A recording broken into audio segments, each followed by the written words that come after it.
Hello students, good morning.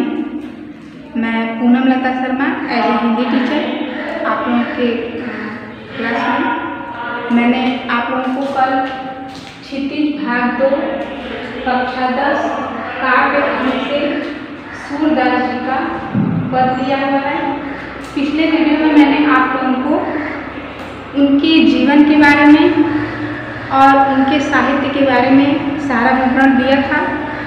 I hope आप सभी लोगों ने उसे पढ़ा होगा, समझा होगा। और अब उनके दूसरे पद की तरफ हम लोग चलते हैं, जो मैंने यहाँ पे लिखा हुआ है। मैं इसके बारे में आप लोगों को अच्छे से इसके शब्दार्थ और प्रसंग को बताऊंगी, फिर इसका हम लोग भावार्थ जानेंगे, यानी इसका अर्थ जानेंगे। तो चलिए बच्चों, हम लोग पहले इससे जुड़ते हैं। पहले इन सब दोहों के बारे में, इन सारे दोहों का अर्थ समझते हैं, ठीक है। तो चलिए आते हैं हम अपने टॉपिक पर। सूरदास जी का ये पद है, और कौन सा पद है? ये पद 2 है। पहला मैंने आप लोगों को पढ़ा दिया है, ये कौन सा पद है? दूसरा है, ठीक। इसमें आप लोग जब बुक खोलेंगे तो उसमें दिया हुआ है, आप लोग देखेंगे तो समझ में आएगा। मन ही मांझ रहे। सूरदास जी का ये पद है, इसमें मन ही यानी मन में जो था वो मन में, मार्ग मतलब क्या होता है बेटा? मन, यानी बीच में ही रहे, ठीक।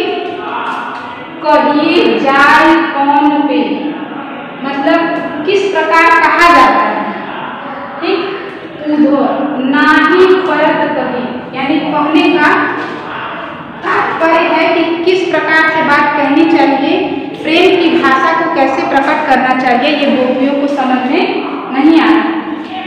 इसमें अवधि मतलब क्या होता है? समय होता है। आधार मतलब क्या होता है? आधार। आस मतलब क्या होता है बेटा? आशा। आमन मतलब आना, यानी आने की तिथि। तन मन यानी तन मन। व्यथा मतलब क्या होता है? व्यथा।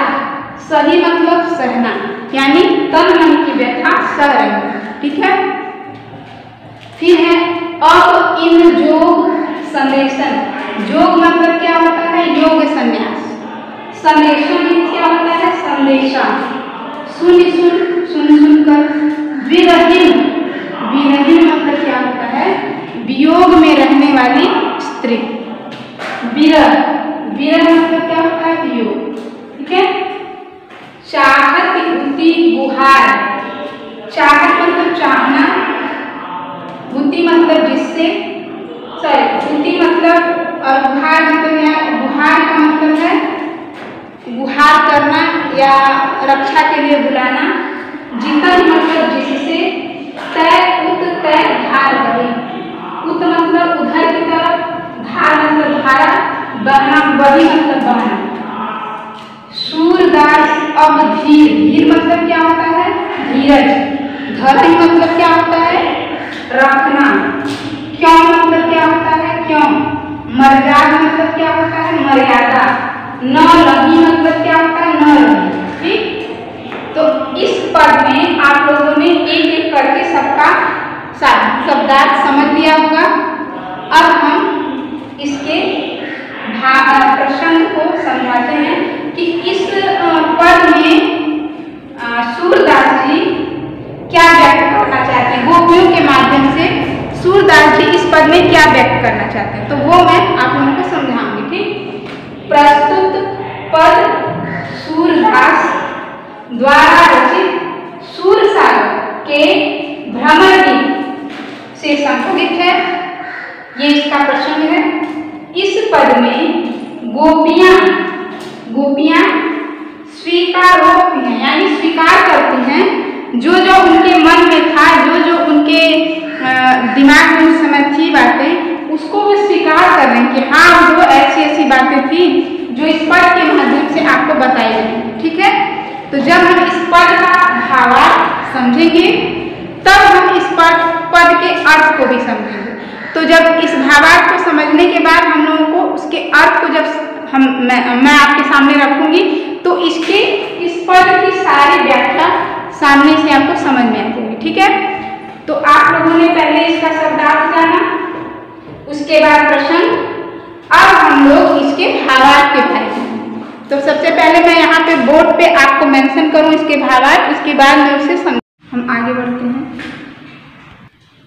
तो यहाँ पे मैंने भावार्थ लिखा है, कितने लाइन का लिखा है ये भी आप लोगों को मैं पढ़ के एक बार सुना दे रही हूँ, क्योंकि सारी 6 लाइन का अर्थ एक बार में एक ही बोर्ड पे नहीं आएगा, तो इसलिए मैंने 3 लाइन यहाँ पे रखी हुई है उनके पद की, वो मैं पढ़ के आप लोगों को बता दे रही हूँ। और यहाँ मैंने मेंशन भी किया है कि मन की मन से लेकर तन मन बुद्धा सही यहाँ तक का भावार्थ मैं यहाँ पे आपको बता रही हूँ। फिर आगे की 3 लाइनों का भावार्थ मैं फिर बताऊंगी, ठीक। तो आप लोग ये बहुत अच्छे से ध्यान से समझिएगा कि मैंने केवल 3 लाइनें उठाई हैं और उन्हीं का भावार्थ मैं आपको इसमें अभी बता रही हूँ। फिर जब इसको मैं इरेज कर लूँगी फिर नेक्स्ट 3 लाइन का अर्थ आपको बताऊँगी। तो चलिए मैं उसको पढ़ दे रही हूँ आपकी सहायता के लिए, आपकी हेल्प के लिए, कि आप लोग कन्फ्यूज ना हो, ठीक है।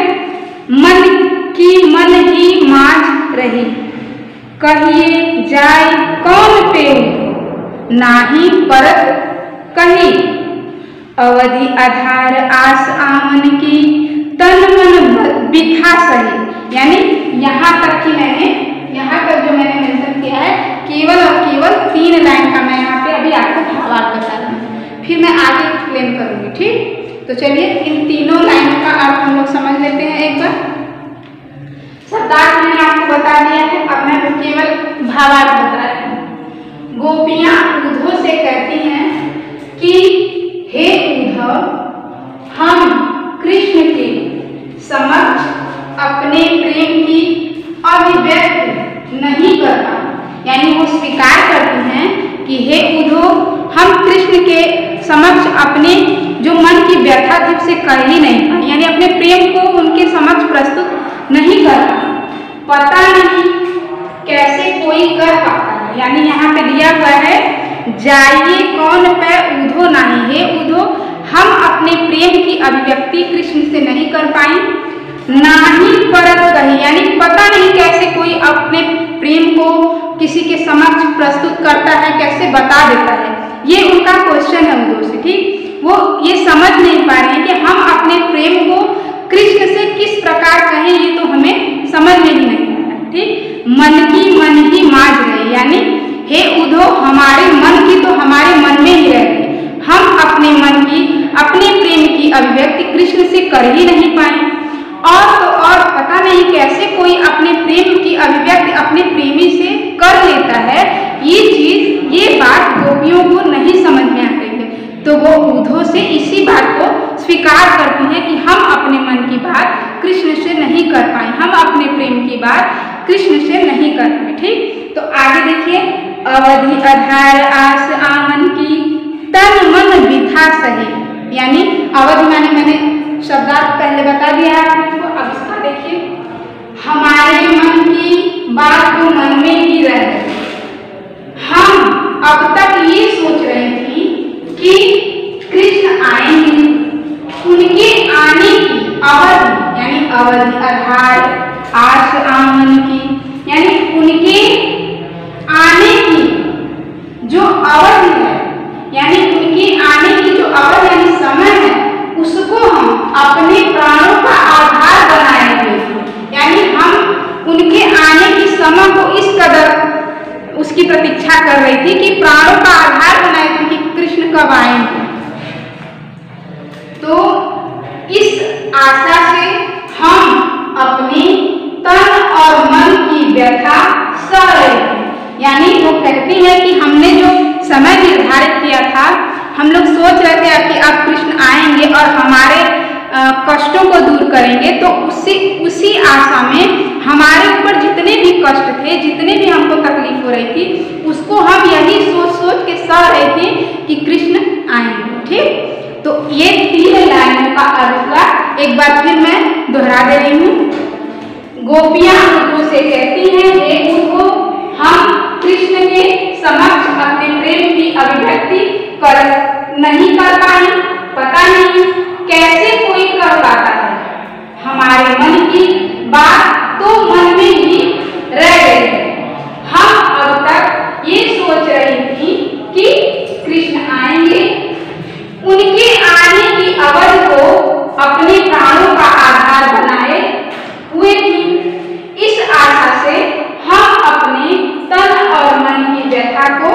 सहते जा रहे हैं। ठीक, इसी आशा पे हम लोग रुकी हुई थी कि कृष्ण आएंगे। ठीक, अब इसके आगे वाला मैं आपको यहाँ पे लिख रही हूँ, उसके बाद आपको बताऊंगी।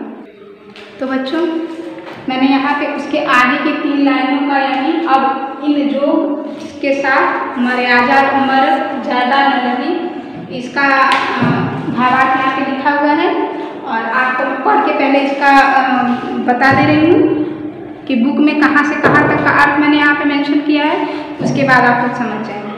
तो अब इन जोग संदेशन सुन सुन बिरहीन बिरह दही, चाहती हुती गुहार जितहि तै उततै धार बही, सूरदास अब धीर धरहि क्यों मर्यादा न लही।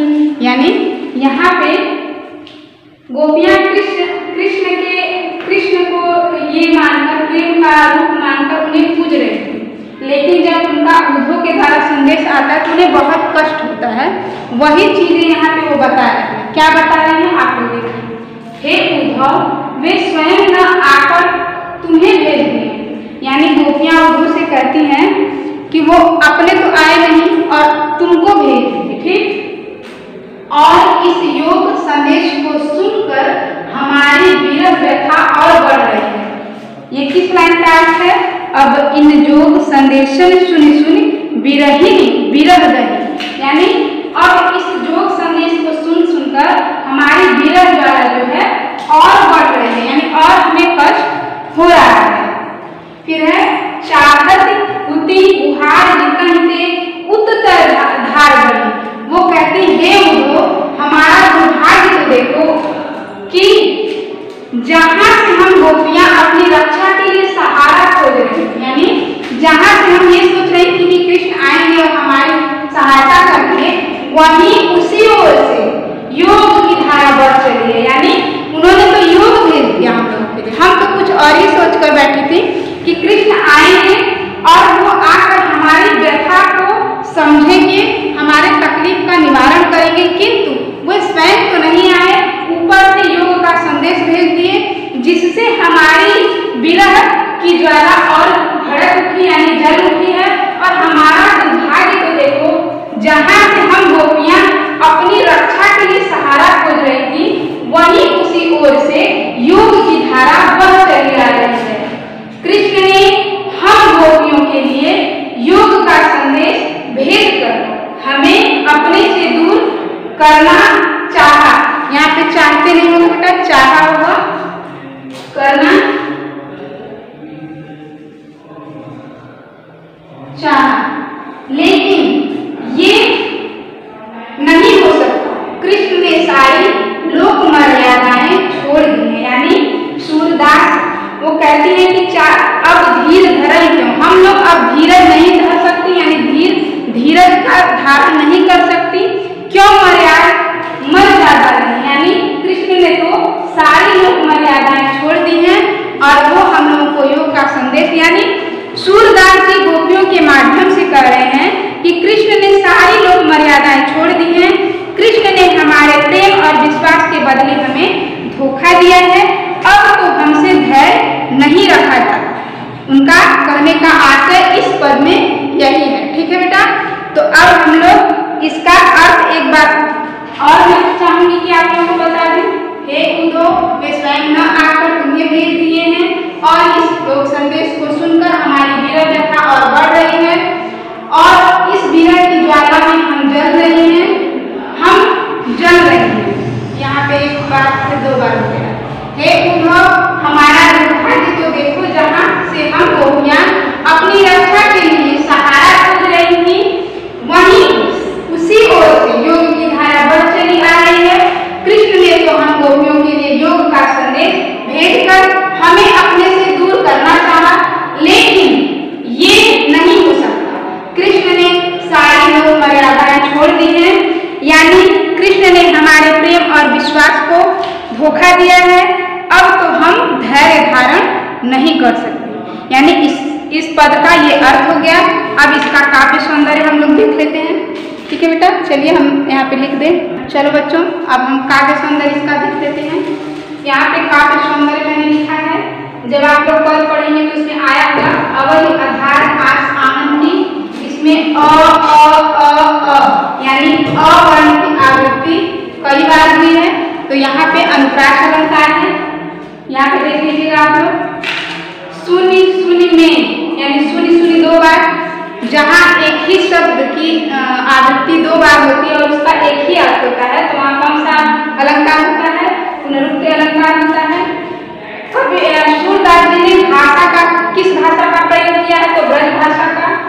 और इनके जो पद है उसमें किसका चित्रण किया गया है? यानी वियोग का मार्मिक चित्रण किया गया है। गोपियों के अंदर जो व्यथा थी उसका मार्मिक चित्रण किया गया है। तो अब आप लोगों का ये पद 2 कंप्लीट हो गया है। ये सारा आप लोग अपनी कॉपी में उतार लीजिएगा और स्कूल खुलेगा तो लेकर आइएगा, ये चेक होगा और जहाँ नहीं समझ में आएगा वहाँ भी बताइएगा, ठीक है। तो अब मैं चलती हूँ, अब दूसरे पद के तीसरे पद को लेकर मैं फिर आऊँगी, ठीक है। धन्यवाद।